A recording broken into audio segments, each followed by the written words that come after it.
So first thing, and the most important thing when it comes to your vertebral is your back combing. You must put lots of back combing in and don't be frightened. So what we're going to do is we're going to start at the front, and we're using now a nice big flat Martinez brush. We're going to put some back brushing into this. So we're going to hold a section up, and you're literally going to back brush right to the root, from the root point right to the tips of the hair. Okay, so the hair is standing up on end. Okay, so we're going to hold on to the end until your back comb all the way up. Nice. Looks like my hair. And you really, I cannot emphasise enough, you cannot put too much back combing in here. The more back combing there is. You go out like that? Yeah. Try to. Okay, so we're going to work our way all the way through the section.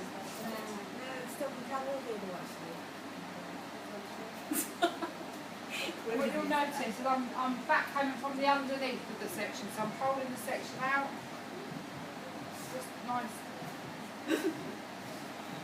sections. I'm just back comb all the way out. It's like something from Halloween, isn't it? Yeah.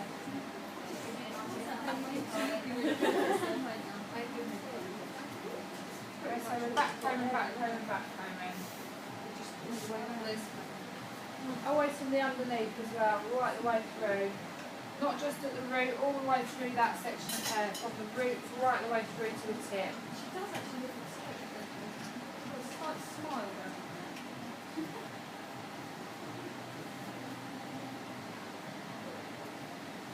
You're Kristen. So once we've done our back combing,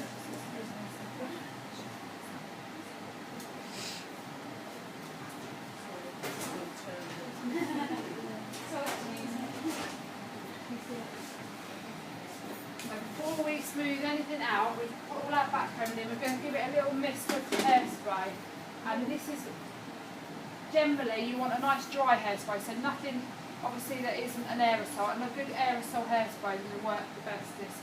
And what you're going to do is hold it quite far away. You don't want to be squirting right up, you don't want to get the hair wet, you're just giving a mist of hairspray over that back combing. Okay?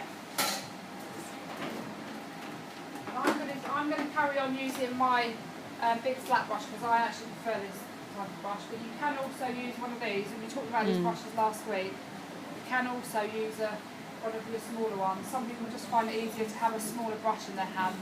I personally like a nice big flat brush. Okay, so we're going to be using two types of pins and grips here today. Just to show you one of those. You've got your traditional curvy grips. It tastes nice. It tastes horrible. Got your traditional curvy grip, and then you've got a fine pin. Okay, so we're going to be using both types today. Alright? Obviously they come in lots of different colours, but you pick the one best suited to your hair. Right, so what we're going to do, so first of all, what I'm going to start at the front, I'm just going to smooth out. So what you'll notice, I'm just teasing out the front sections of that hair. Okay, so you're not combing out your back combing that you've done, you're just teasing out the top section, so you're just creating a smooth finish. Okay, so you'll see now why it's important to use a brush like this, because you want those nice stiff bristles to do that work for you. Okay, so I'm smoothing out the top section. I'm going to start coming in and just smoothing out my first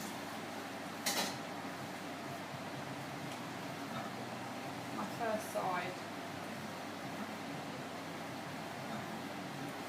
Okay, so you'll notice, I'm going to just turn that round. Notice I've got a nice, starting to get a nice smooth finish on that one side. So my back combing is all still underneath that. And I'm using the back of my hand to hold that as I'm doing it. Okay?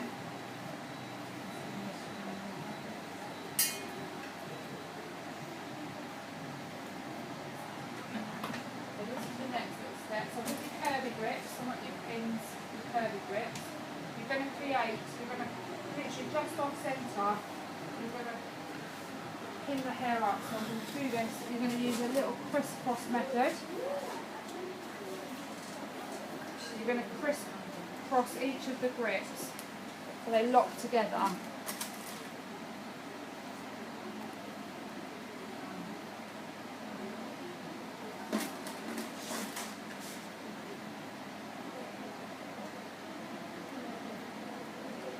Keeping that tension as you work through the hair.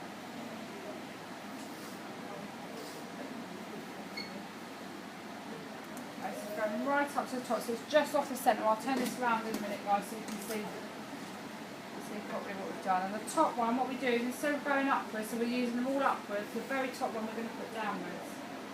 So you're going to lock that gripping into place. Okay? So you can see what I've done there. Gone all the way up. So your first one goes in, and then the second one goes over the top of that, and your next one, so they interlock.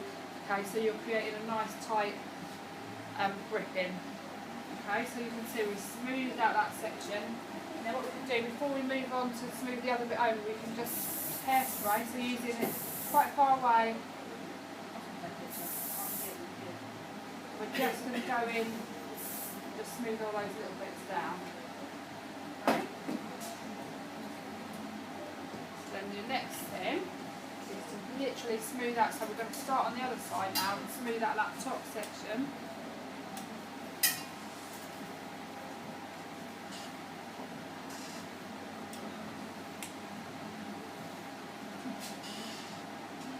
So you're going to see it's going to take 2 or 3 attempts to go in and create a nice smooth finish.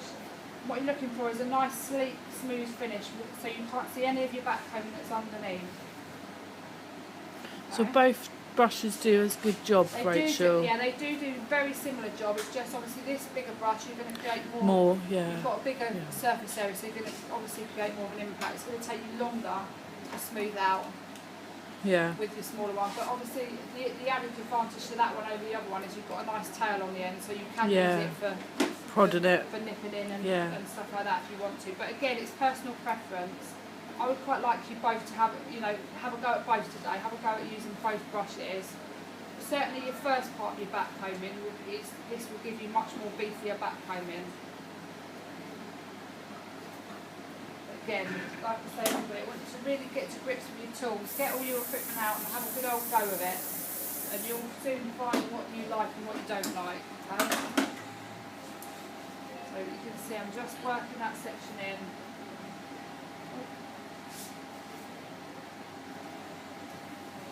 So what you're doing is I'm creating a smooth finish on the outside, but the inside you can see is the back combing is all still on that inside. Yeah. Okay.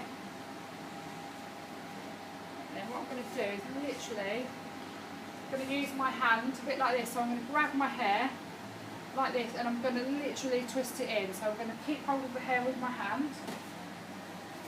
So once I'm happy with the finish on the outside, I'm going to literally hold on to the hair like so. Okay? And literally all I'm going to do is just turn my hand in to create my twist. Okay? And what we're going to do is literally, I'm going to use this hand just to hold it as I pull my hand out. But you'll see you're just folding those ends in. Okay, so you're literally just going to twist, do it. And your aim you're looking for is going to be nice and tight in at the nape, coming outwards. Okay? And once you're happy with the shape that you've got, you then go in with your finer pins.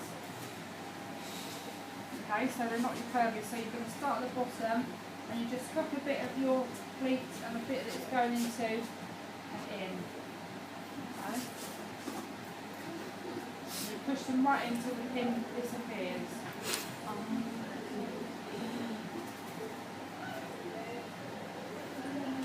And this is how, you'll find literally that I put 3 pins in there and it's holding up my pleat. Okay? What you can see as well, I've done it just for sheer speed, but what I'd like you to do is obviously try and get a much nicer finish. So you can obviously work, once you're happy, you've got it up, you can then work on your finish of your top section. And as you can see now, when you're thinking about how you've dressed your, set your hair up, obviously if you've put a parting in it, you're going to use that parting now. You're going to go from that parting when you style that front of that hair. I'm just intrigued. I love it. I love watching people work. It's really lovely. Okay, so that's a basic vertical roll. And I'm going to leave it at that. I'm going to aim for you to get a much nicer finish.